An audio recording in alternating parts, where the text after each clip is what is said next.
مسابقه شطرنجی کارپوف کاسپاروف.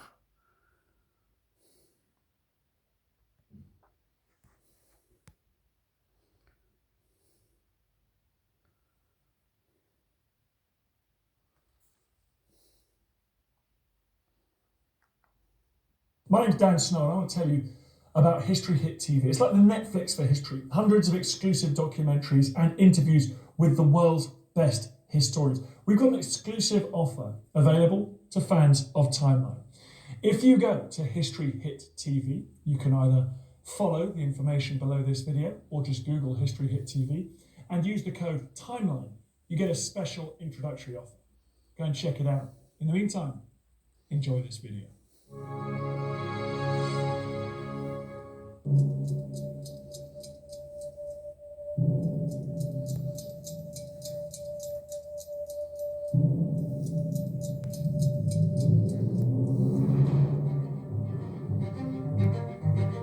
I think that Kasparov and Karpov are the greatest chess players of the second half of the 20th century.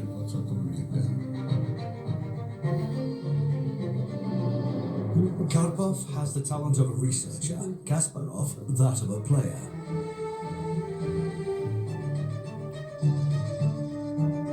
They're like animals when they play.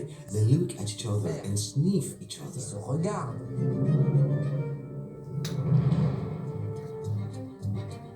They are players to the core.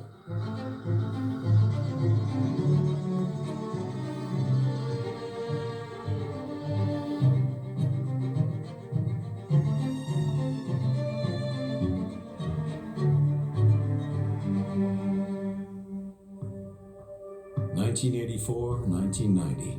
The Karpov-Kasparov duel began just a few months into the reign of Mikhail Gorbachev. They battled for the World Championship 5 times, the longest and most intense combat in the history of chess. Their duel began in 1972 with a ground-shattering event for their country, the USSR. In Reykjavik, Iceland, the American Bobby Fischer beat the Russian Boris Spassky, stealing the World Championship crown that the Soviets had held for decades. To restore their honor, they searched their enormous pool of resources and fished out a young 20-year-old genius, Anatoly Karpov. They were to meet in 1975, but the fickle Bobby Fischer demanded so many conditions for the match that he was forced to forfeit. Anatoly Karpov became world chess champion by default. Obviously, I wanted to play this game. This is not the issue, and I was training to do it. No one can say that there wouldn't have been a fight, because to go to Fischer, I had beaten all the serious players. I had played 60 games with the best players in the world, and everywhere I had proven I was better. Okay, Fischer didn't want to play, whatever the reasons, but anyway, all the others, I had beaten them. For Karpov, the fact that he won the world title pleased the Soviet Union. But on the other hand, he had won without beating the official world champion. It is a black mark in his career, but it is not his fault. When Karpov won the championship title, he was given the title, the wreath of the world champion. And Brezhnev made a speech. You grab the crown, hold on to it, because you know, it's a pitiless battle for such a crown. You grabbed it, don't give it to anyone. He spoke in front of all the high-ranking sport representatives, which meant that instructions had to be followed. Karpov was it.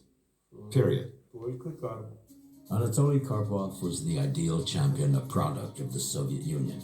He was born in 1951 in deeply rural Russia, Zlatoust in the Urals, son of a housewife and a worker who had risen to the rank of metallurgist engineer. In other words, Anatoly was 100% Slavic. At school, on playgrounds, kids are tough. There's a lot of bullying from older boys. On the other hand, Karpov is small, subtle, but Karpov likes to be at home.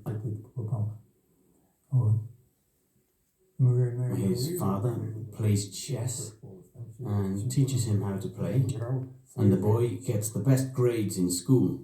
His triumph over those who had bullied him gave him great satisfaction.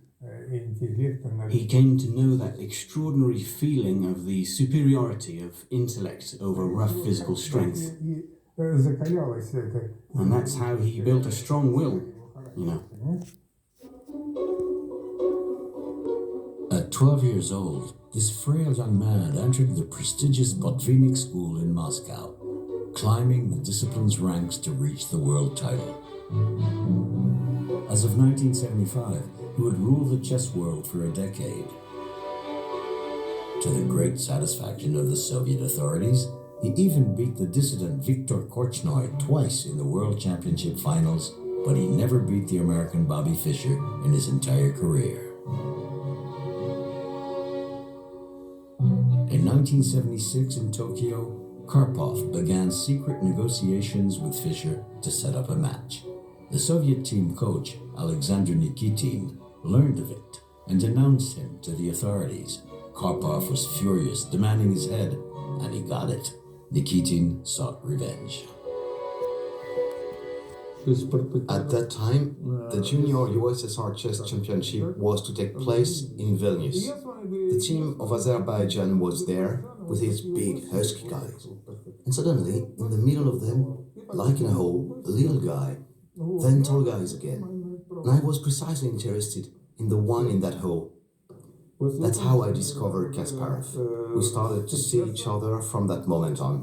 Kasparov was about 10 years old then. This Garry Kasparov, whom Nikitin had just taken under his wing, was very different from Karpov, who was 12 years older. Garry was born in Baku, Azerbaijan, a satellite state of the USSR. His father, Kim Weinstein, was Jewish. His mother, Klara Kasparova, Armenian. Both were petroleum engineers. Kasparov's father introduced him to chess when he was 5 years old. When he was 7, tragedy struck the family. His father died of cancer. Raised by his mother, Garry abandoned the name Weinstein for her maiden name, Kasparov. In temperament, Garry was the polar opposite of Karpov. It was a hellish mix of Armenian and Jewish blood living in an Azeri environment. I must say that for Garry, his behavior was harmful to himself in some ways because he spent more energy than he needed to. He was restless. Ruled with an iron hand by his mother, this impetuous young man soon garnered every possible success in the junior category. In 1974, at age 11, he was granted the honor of playing against the USSR title champion in a Young Pioneers tournament in Leningrad. I remember there were 7 players in the team, and everyone lost. I was the only one left in front of Karpov. You know, being left face to face with such a champion, it was extraordinary. There were a lot of people around us. And when I found myself in front of him, it was no longer just a session, it was a showdown. The moment I felt that, psychologically, I realized I couldn't fight anymore. I lost, and I was very depressed. Because I had very good positions, I was playing very well. No one could have imagined that from this game on, the face-to-face would continue for so many years.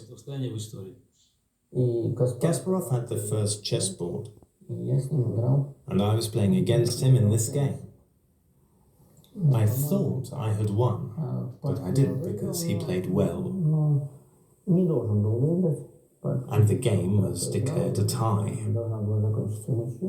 In the world of chess, it's not a question of chance. It means that people don't become champions overnight. You can identify them when they are young. And Karpov knew that about Kasparov. We knew he would become a champion when he was young.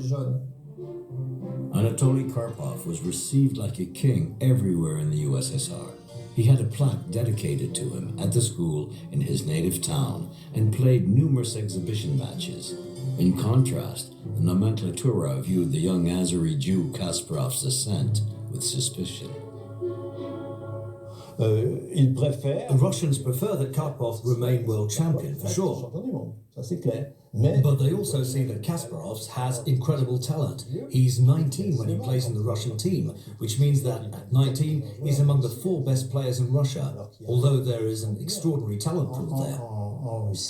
Of course, in the Soviet Union, there are power struggles.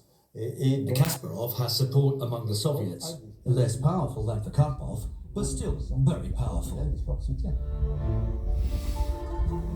Heydar Aliyev was a bigwig in the Azerbaijan regime, a Politburo member and vice president of the USSR ministerial cabinet.